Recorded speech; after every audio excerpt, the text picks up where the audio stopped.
Hello, everybody. How we doing tonight? Or this afternoon, or this morning, or whenever you're watching. So, give me a thumbs up in the chat if you can hear me loud and clear. Hello, everybody. So, let's take a look. Hello. Hi, guys. Hello. Thank you for helping me. Let me know that you guys are. So, let's see. Oh, man. So we got a bunch of people in here. Guess what? Hello, Samantha. Hello, everybody. What I want to ask is this. I always want to welcome. Do I have any newbies? Do I have anybody new to the Stu Crew? Anyone new to doing a webinar with me? New to being live? Give me a big smile, okay? Give me a big smile. Brittany said her 3-pound bag of Skittles came in. I'm so ready to go, Stu. Ooh. Make sure you share. Sharing is caring, okay? So welcome, newbies. Welcome, Stubby newbies. I want to just let you know this, okay?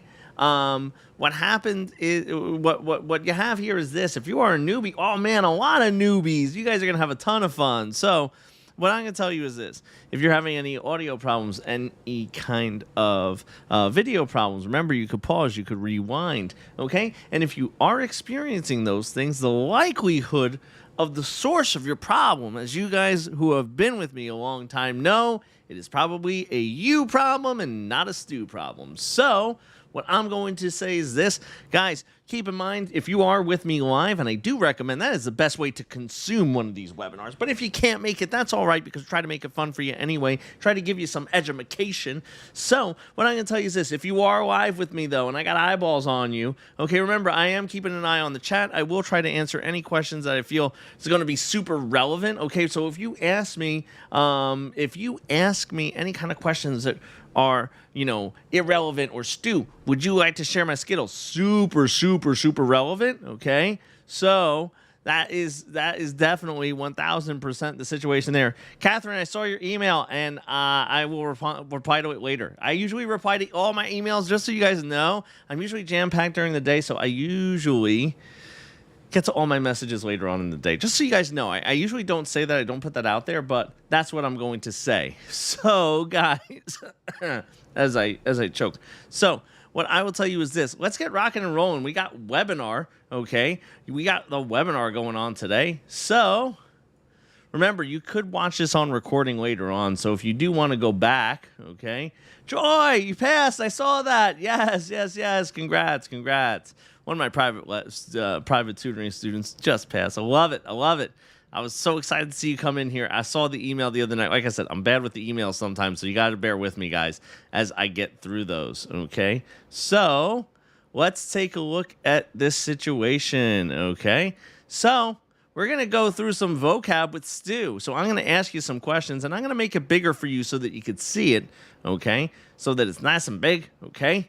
And we're going to go through some of these things so that we could get through with it, kind of learn some stuff. And if you have questions, let me know. Keep your hand on the buzzer. Keep your fingers on the keyboard. And let's get rocking and rolling. So, guys, what is a trade fixture? What is a trade fixture? We're going to go with that one first. Start here. What's a trade fixture? So, what is a trade fixture? Kathy said first time with you. It's your first time with Stu. So let's take a look and see. Something like a dentist chair, okay? 100% a dentist chair would be an example of one. So a trade fixture is any type of business property that is going to go with the business. So they have to take it with them when they vacate the lease, okay? If it's left behind, okay, then it becomes real property. The landlord could take it. Evil laugh, okay? So if you're talking about a nail salon, like the sinks, if you go to if you go to a nail salon to get your pedicure done, stuff like that, okay? My wife keeps telling me, Mrs. Stu keeps saying, Stu, why don't you go to get a pedicure? And I'm like, no, I don't need a pedicure. I don't need to go anywhere. It's lockdown time right now. So I stay at home. I work with you guys because you guys need me more. So what I'll tell you is this. I don't go to no nail salons. I don't go to any place that might have a trade fixture. But trade fixtures are items that you're usually going to seem like they're parts of the real property, okay? Parts of the real property, but they're actually personal property of the business. So good job, guys. I love that. So you know what? Why don't we talk about this, okay? Why don't we talk about a fixture? A fixture, okay? So what is a fixture? Okay. So what is a fixture? What is that?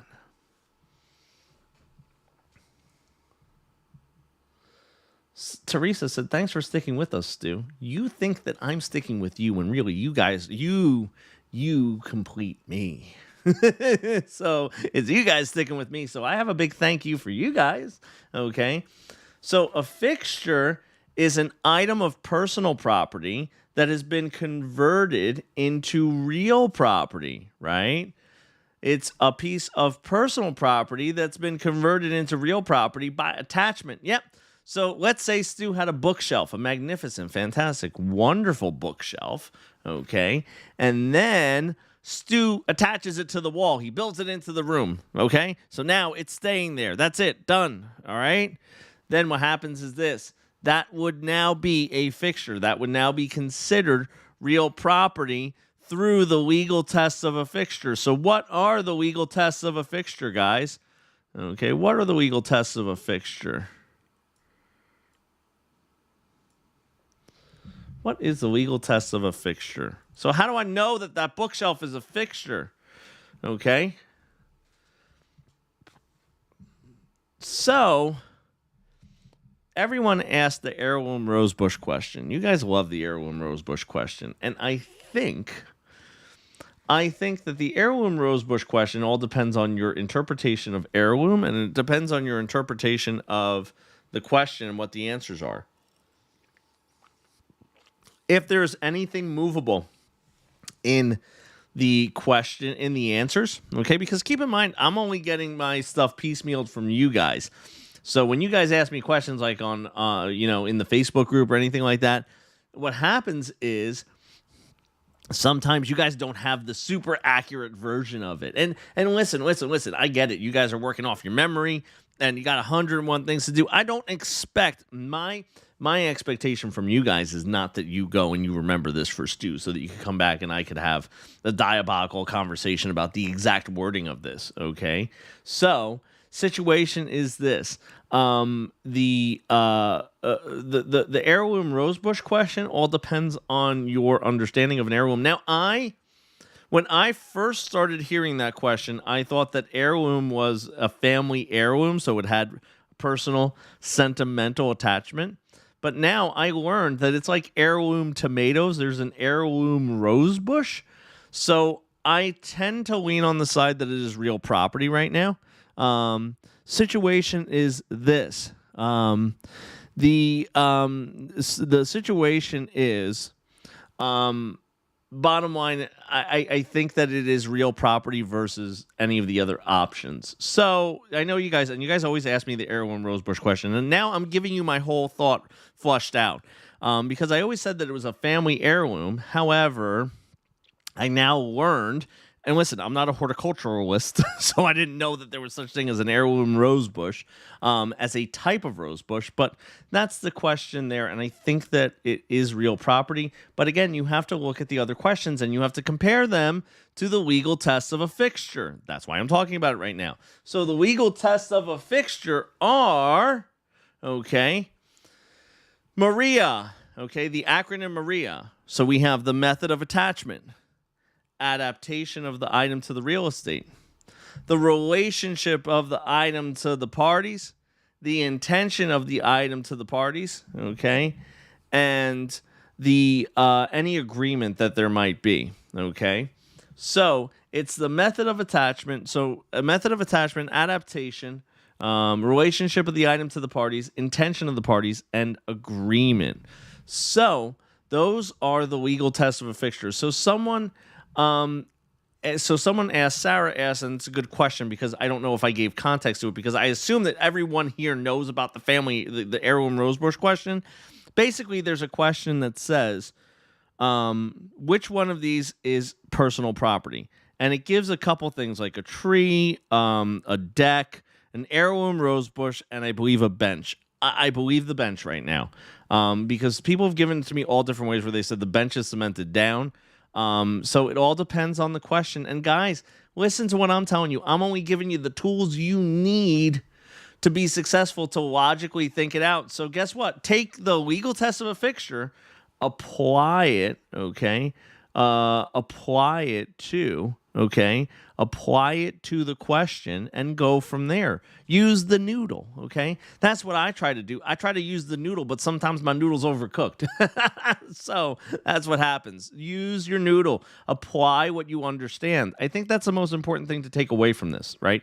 And here's what I'm going to tell you. Let's go to bundle of rights. What is a bundle of rights, guys?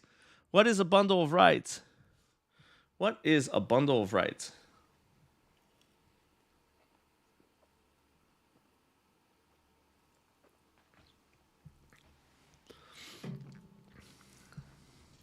So Sarah asked me about the adaptation of the item with the legal test of a fixture. How has it adapted to the property? So, like, if I attached a mailbox to the property, well, that is now the mailbox for the property, right? That is now the mailbox for the property. Okay. So, bottom line is this: if you have a mailbox for a property, okay, and the adaptation of it to the real estate is that it is now the mailbox for the home. That is exactly what we're talking about. We're talking about how has this item now been adapted, okay? Because that comes into consideration, okay? So I use the acronym. There's a bunch of different acronyms that you guys could use.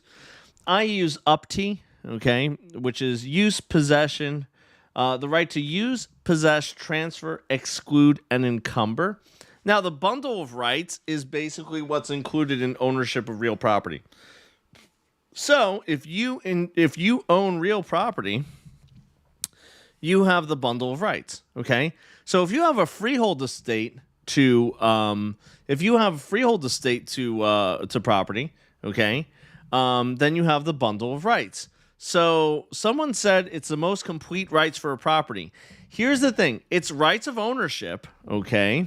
So, it's rights of ownership, but it's not the most complete. Okay, it's not the most complete because here's the thing: it would depend on what type of freehold estate you have. Okay, it would depend on what type of freehold estate you have.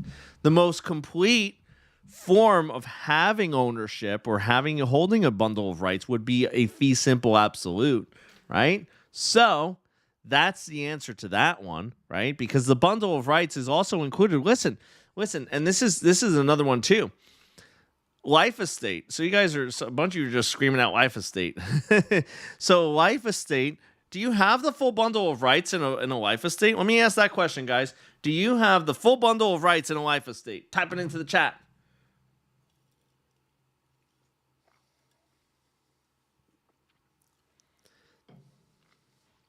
Do you hold the full bundle of rights when you have a life estate? Why are you guys saying no? Why are you guys saying no and breaking my heart? You're breaking my heart. You're breaking my heart. Okay? Really? Oh, you're tearing me apart. No. Change your nose into yes. Change your nose into yes. Chelsea, congratulations. I saw that sneak in there. Congrats. Okay?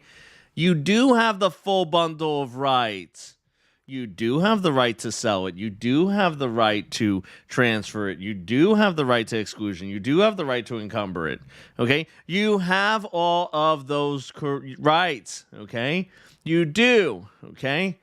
Brittany says hands a Skittle over. Yeah, absolutely. Make sure it's not one of those yellow ones. The yellow ones don't count. They're the same as M&Ms. They're not good. So what happens is you have the full bundle of rights. Okay? But you have the full bundle of rights only until the person whose life it's based on dies. Okay? So, yes, you can sell, you can lease, you can transfer a life estate. Sure, you can't devise it. Okay? You have the full bundle of rights. It's ownership. Because a life estate is ownership. The life estate is ownership. So let's keep moving and grooving, guys. Okay, let's keep moving and grooving. What is chain of title? What is chain of title and what is abstract of title? Okay. So Kenya said, why does a life estate revert back? Because it's based on the life of someone or something. Okay. So in the bundle of rights, you don't have the right to will. It's one of the bundle of rights is not the right to will it or the right to devise it. Right? You have the right to transfer it, but your ownership that you have, what you are transferring in a life estate, is ownership that ends on the life of someone or something. So, what is a chain of title? What is an abstract of title? Okay. Chain of title is successive owners, okay? Is successive owners, okay, in, okay, successive owners in the history of title, okay? So it's basically, so someone said history back 50 years. Yeah, that's not, so the time frame is not super important. Basically, what you want to know is it's a history of owners. It's one owner linking to the next owner, linking to the next owner, linking to the next owner. So abstract of title is a brief summary or digest of all things affecting title, okay? A brief summary or digest of all the things affecting title, okay? So does that make sense, guys? Give me a thumbs up in the chat if you're following along with me so far. I know we digress. We went to life estates and we took a left turn. But that's what I like about this. I like that you guys keep me on my toes. You keep me honest. Okay? So awesome. Thumbs up. That's what I like to see. There we go. Awesome. So let's look at some more things. Okay? Tell me this, guys. What is joint tenancy? What is joint tenancy? I want to know what that is. Talk to me about that. Talk to me. Let me see what that is. Yep. So Raul asked, does abstract include liens? Yep, sure. It's all things affecting title. So someone said that this is owners of more than one owner, right? Joint tenancy is more than one owner. You have, so everyone's typing in T-tip. What is T-tip? Okay. So T-tip is the 4 unities that you need in order to create joint tenancy. You must have the unity of time, title, interest, and possession. Because you must have the unities of time, title, interest, and possession, this means that joint tenancy, you have what is referred to as the right of survivorship. What is the right of survivorship? So in joint tenancy, you have the right of survivorship. What is that? What does that mean? What does that mean, guys? Talk to me about that. So, rights of survivorship means that when one person dies, okay, the other people get the get the ownership. Get ownership of that. Get that person's interest. Okay, you can't devise the property or your interest. Okay, so you can't devise it. So here, you know what? I have devise right over here. I knew I did. Devise snuck up on me. So you ready? We're going to change it up a little bit because you guys have probably been thinking about and thinking about all the things that I've been talking about with this. So what is devise? That is to will real property. When you have a joint tenancy, the owners of joint tenancy, because they have rights of survivorship, cannot devise their interest. Okay?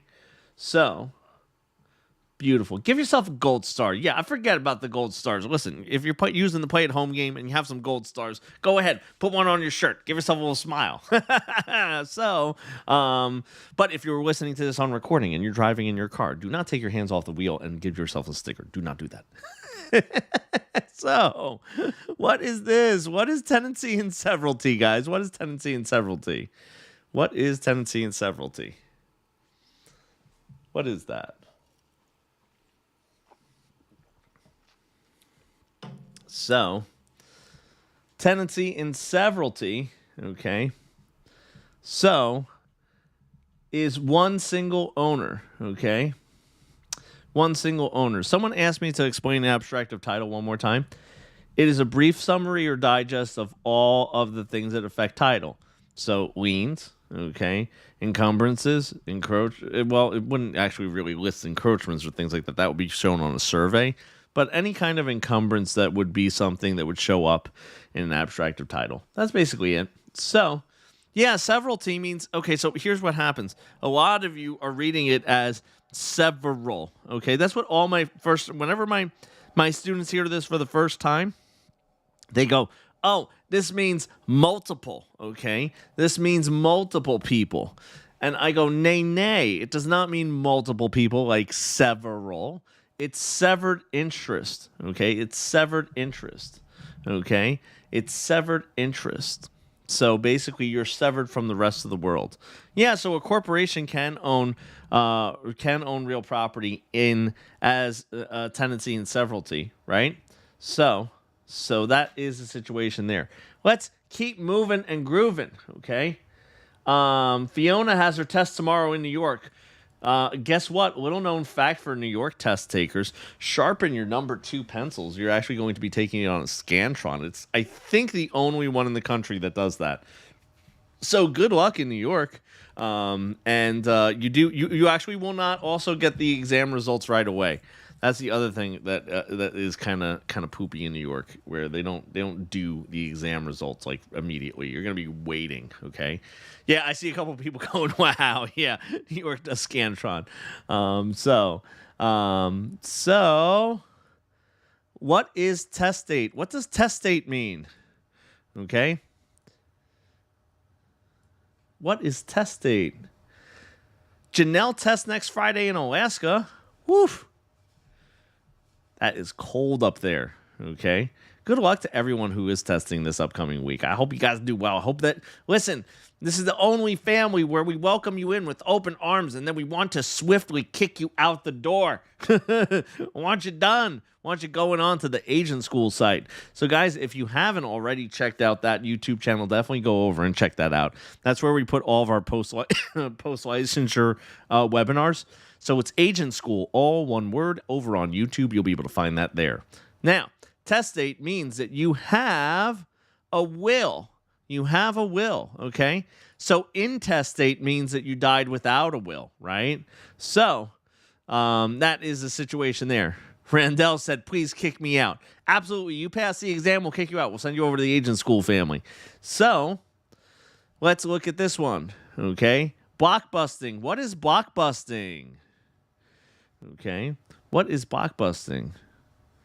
Sarah said that they got a taste of the Alaskan weather last week. You definitely did. Well, actually, let me rephrase that. Let's just be a little honest. You haven't had Alaska weather, but you've had brutal weather. I hope everyone who is in Texas sending you a big hug. So hope everyone's really doing well out there. That no real major issues. That everything's back to normal. Okay, so blockbusting is illegal, right?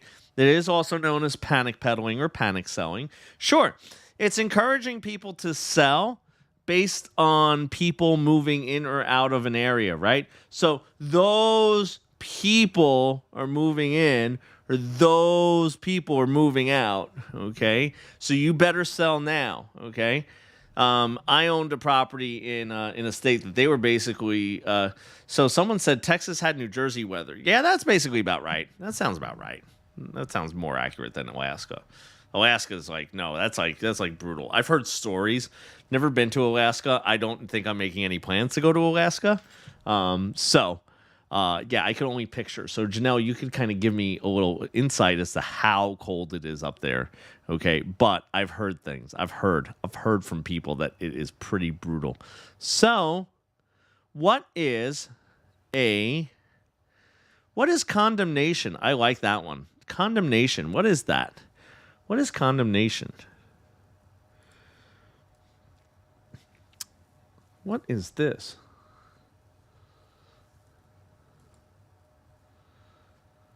Janelle said, "Come to Alaska. I'll take you fishing." I would love that. I'd actually like to go ice fishing. Like I'd love that.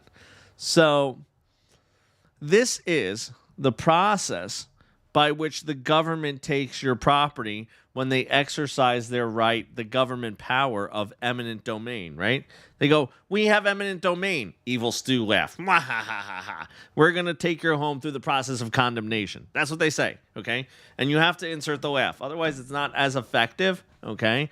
So that's the situation there. You need to add the Evil Stu laugh because, again, it's not as effective when you're giving the definition of condemnation, which is the process of taking property. And here's the thing. It has to be for a public use, for a higher and greater public use, and there has to be due compensation, okay? So taking private property for public use, okay? So it can't be private for private, right? It can't be that. No. You can't give to the left hand to give to the right hand, okay?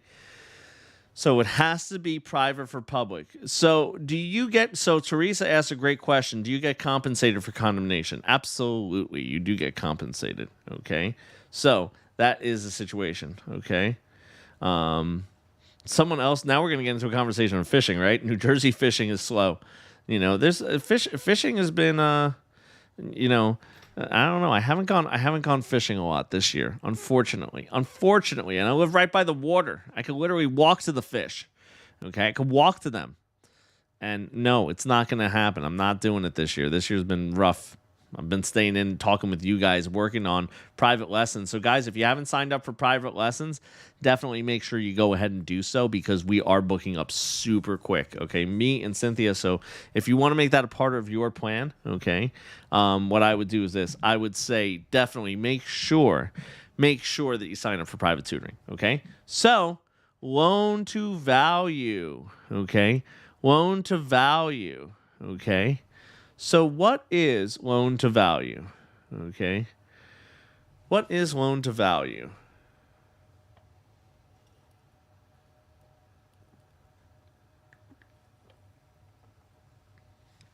So Randell asked the question, what is it? So you're thinking of, is it Randell or Randall? I apologize if I'm mispronouncing, but one of those two was correct, I hope. So the question was, what is it called when you're undercompensated in like an eminent domain? Okay. You could sue for inverse condemnation, or also if something happened to your property, like there was an outside thing that affected it that caused basically an absolute where you can't use your property. Okay.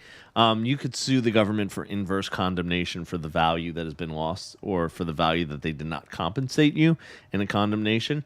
I don't think you're going to get something like that on the test, though. So really, if you stick with what I'm really telling you mostly, I'm really going over the stuff that I think that you would need for the test. Okay. So the loan to value amount is the ratio. So it's going to be a percent, right? It's going to be a percent. So let's say a loan was $100,000. Let's say a home was valued at $100,000, and the value in a loan to value is either the appraised price or the sales price, whichever is lower. Okay, whichever is lower. And what happens is this: it's represented as a percentage. So if I said my loan was 70% to value and the value of the property was $100,000, then I got a $70,000 loan. 70% loan to value, $100,000 value, $70,000 loan. Boom, there you have it. So let's look at the next one. I want to go to another. Ooh, redlining. Hey now. I see you redlining. What's redlining? What is redlining, guys? Okay. What is redlining?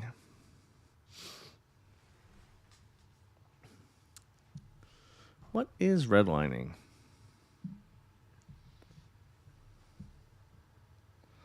Is private property a protected class for discrimination? Teresa, you got a property is not a protected class. Property is property. So, we got to make that more clear. I think we're missing a word or something needs to be changed in there. You need to swap some things in there. And then I'll be able to answer it. Then it will make sense. Okay.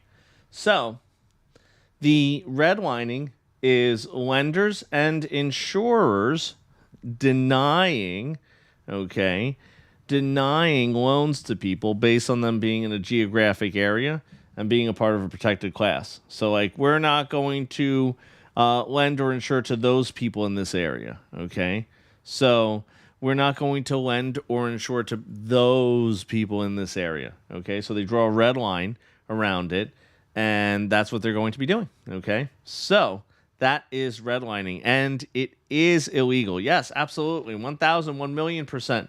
So, can a private club discriminate their clients? So a private club could, so just so that I'm clear, because I think that was a question that Teresa's asking now. So a private club cannot discriminate to membership. So like they can't sit there and be like, okay, we're only allowing these people into our club. No. But what happens is this: if they don't discriminate, okay, so if they let in anyone, okay, they don't care about protected class or not. Like, I'll give you an example. You ready? Okay, Stu, Bougie Stu, Pinky Up, okay, Monopoly, Monocle Stu, okay, that's what I was trying to say, Monocle Stu, where it got the little monocle, okay, and Pinky Up. What happens is this: I'm a member of the Cornell Club. No, I did not go to Cornell. Mrs. Stu went to Cornell. Okay, so the qualification for membership is you have to be alumni and you have to pay the bougie fee. Okay, you have to pay Monocle Stu fee. Okay, so I'm going there with my monocle and my money bags, and I'm going, my wife is a Cornell alum, and I would like to be a member of the club, and I'm a member of the club. So now there's certain housing and certain rooms in New York City, in a couple cities across the country, that allows you to go and rent a room there. So they could discriminate to people who are not members because they do not discriminate based on a protected class, okay? Based on a protected class for, for membership. And Brittany said The Office just came into my mind. Yeah, I've never seen The Office, okay? But I've heard there's someone on there that is a big Cornell person. Yeah, basically my wife is that person. So, executed. What's an executed contract? Well, I'm watching you type this in. What's an executed contract?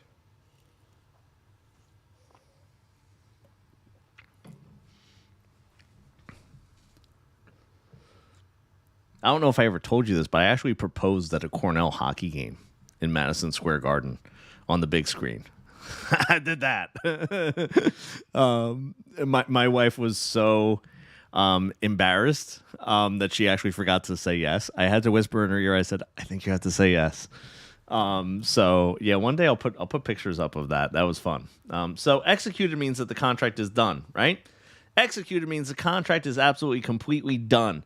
Okay. They also sometimes refer to it as, okay, they sometimes refer to it as discharged. Okay. If the contract's executed, discharged, then or completed, then that's going to be the situation there. So yes. So that is the situation there. It is done, completed, kaputskis. Okay. So let us look at the next question. Let's see. Oh, what's a note? What's a note? That's one of my favorite questions to ask you guys. I love notes, okay? What's a note? What is that? What is a note? A note or a promissory note? What is that? Evidence of debt. Yeah, it's an IOU, okay? Promise to repay, okay? Basically, you're saying, okay, hey, like if you gave me money, okay? Sure, like, Stu, do you need to go buy a big bag of Skittles? I do. I do need to go buy a big bag of Skittles, okay? Bag of Skittles, or, one of my favorite things. It's one of my favorite things is grapefruit soda. It's delish. Okay, if you haven't had that ever before in your entire life, you're missing out. Makes your mouth pucker a little bit. So it's delicious. It's delicious. Note is evidence of debt. So let's do a couple more. Let's get a couple more things in here. You ready? What is specific performance? I've been looking at this right now. Okay? What is specific in performance? What is specific performance? So Brian asked me while we were talking about note, what's the difference between a promissory note and a mortgage? So the promissory note is evidence of debt. Okay? It's saying I owe you. Okay? And then think about this. Picture this. I give you an IOU. Okay? But you know that I'm a stick in the mud, that I will never pay you back because I'm that guy, okay? I got Tyrannosaurus Rex arms and really deep pockets can't reach my wallet, okay? So, bottom line is this: I'll never pay you back. So, when I give you the IOU and I smile at you, I'm like, Brian, there you go, I owe you $100. Then what happens is this: you're basically going to say, okay, Stu, yeah, I know you're not going to pay me, so what's going to happen when you don't pay me? So, the mortgage is you saying, okay, you know what? If I don't pay you back in accordance with the IOU, the note, you can take my home. Okay? So that's what the difference between a mortgage and a promissory note is. So yeah, that was a great question. So thank you for that. Specific performance, I asked you about that before I went off to answer some questions. Specific performance is when you sue either when either the buyer or seller would sue for performance of the contract, where they would say, hey, I want you to move forward with this. You got to do it, okay? And the other party might be in breach of contract, okay? The other party might be in breach of contract. So that is specific performance. So this is absolutely going to be either the buyer or seller suing for performance of the other party. It's the broker. The broker cannot sue for a specific performance. Nay.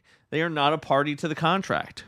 They're a dingle in the contract. They're just a little thing in the contract that says they'll get paid if this happens. They're not a party to the contract because they're not because a real estate sales contract is a bilateral contract.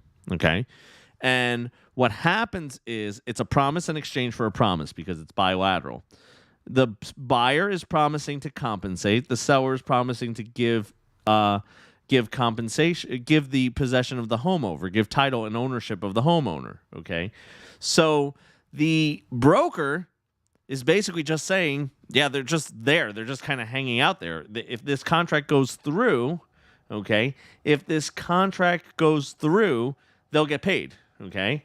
So that's the situation there. That's specific performance is only a suit that could be brought, okay, by the buyer or seller, one of the parties that has an actual promise in the contract. So guys, so no, an agent can't sue for specific performance. They can sue, right, for damages. Okay, they could be held. So the seller could be sued because of the listing. That's different. We're not talking about a listing. We're talking about a sales contract here. So specific performance is a sales contract. A buyer or seller only can sue for that. So guys, listen, what I'm going to tell you is this. Tomorrow, you have a very special webinar. You're going to have a morning or an afternoon with a guy named Joe. He's going to go over 75 real estate practice exam questions, however long it takes. Okay? However long it takes, Joe will stay with you guys. He might even tell you a joke or two, okay? Ask Joe, say, Stu said yesterday that you have an amazing repertoire of knock-knock jokes. And ask him for one of his knock-knock jokes. See if he could keep you entertained for 75 questions, okay? So that's going to be at 12 p.m. Eastern Standard Time, 9 a.m. Pacific Standard, okay? And also what else I'll tell you guys is this, okay? Head on over to Private Tutoring, okay? Private Tutoring. If you want any kind of private tutoring with myself or Cynthia, what I'll tell you is this. Very, very important, guys. We do book up very quickly. Do check back, though. Do check back if you haven't gotten a day or time, because I actually had some times open for this weekend, okay? Because some people canceled, things happened, stuff came up. So check. All right, check, and I'd be more than happy to help you guys out, okay? You could schedule it right through there, so you don't have to contact me and say, when is your schedule open? Or contact Cynthia and say, what is your availability like? What happens is this. You just go to schedule your session, and boom, shakalaka, you will have all the email information sent right to your inbox, pew, and you will have everything set up for you right away. So no need to even reach out to us. You can just schedule it right there, and you'll be all set, ready to go. So, guys, thank you so much for another fantastic, wonderful, webinar. I'm going to see you guys next week, okay? Have a great one.